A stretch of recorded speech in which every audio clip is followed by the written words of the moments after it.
Hi, this is Silent Generation. I'm Joseph. I'm Nathan. And for this week's episode, we want to talk about outerwear. I don't know. It's just been cold as hell in Chicago recently. And I was moving, so I was like handling all of my different jackets. And I'm like, do I really need to own all of these? And I kind of came to the realization, I think I do. I think that it's good to have a lot of jackets for every like 5-degree difference in weather. How many do you think you have? 10 or 11? Okay. That's probably more than me. Although I don't know if I've ever said this on air, but I have like an archival closet and then my main closet. Oh, I thought you were going to say that, outerwear is your favorite way to express yourself. But I didn't know this. You have 2 closets? Well, yeah. So I live in a 3-bedroom apartment. Yeah. And when I moved in, there was supposed to be a group closet, but then all of my like high school clothing, and then I put that in there, and then I've added to it over time, and it's basically at capacity. So I have like at least a dozen jackets in there, but at the moment I only have about a half dozen, I'd say, I wear regularly. So I have more than you, I think. But yeah, jackets are my favorite article of clothing. I feel like I'm usually very underdressed without them. I don't like the summer because I'm just wearing like shorts and a t-shirt, which is a little bit on me, but also you can't wear that many accessories, you know, in the summer anyways. I just feel like I can only look my best in the winter. Fall and spring too, to some extent. But yeah, that's why I like jackets so much. And it's a good time for me to think about this as well, because 2 of my jackets broke recently. I'll talk about that at the end when we do an expose on zippers. Do you ever kind of like when a garment like breaks irreparably? Yeah, because I think, I don't know, my family was pretty like miserly during the Great Recession, and I didn't really realize that I need to replace all of my things periodically until adulthood. And then I just see things break and I'm like, oh yeah, it's not designed to last a lifetime. Like I'm supposed to replace this with something.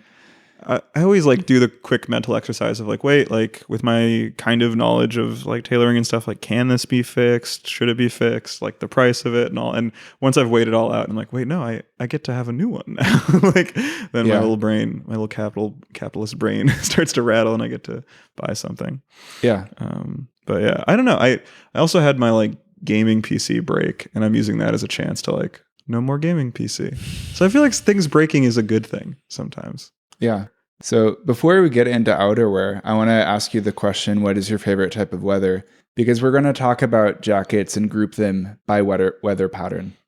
I think like comfort, I like the high 70s. And this is like imagining that I'm next to a body of water, which is like, if it's high 70s, I would like to be next to a body of water. Like being at the lake in like midsummer, late summer in Chicago is like my ideal like temperature situation.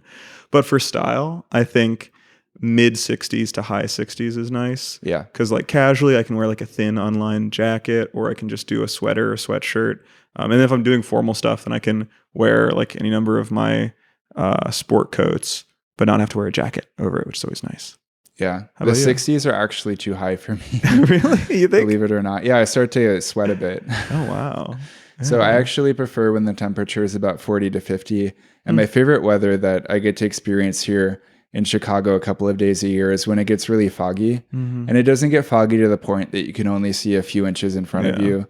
It's just a nice ambiance where like the lights start to have a glow around them. You can't see the top of skyscrapers and you feel like you're in a movie. Yeah, no, it's super cinematic. I always say it's, like it's like Twin Peaks, like, even though I've never seen Twin Peaks. It's just like my only knowledge of it is the theme. And then like that it has a lot of fog in it, right? I've never seen Twin Peaks myself, thinking of actually. Silent Hill. Yeah.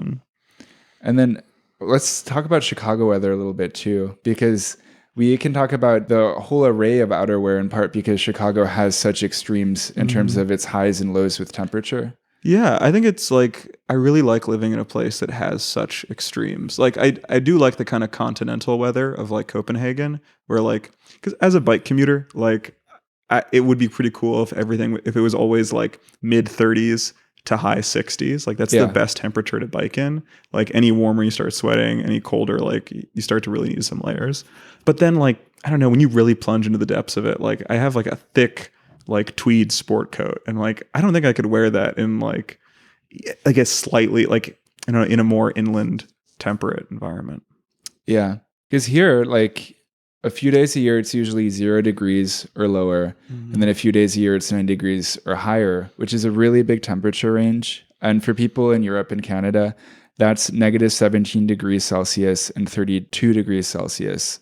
It gets so cold here in the winter, actually, that like the winters here are colder than every European capital city minus that of Russia and Belarus. So it gets like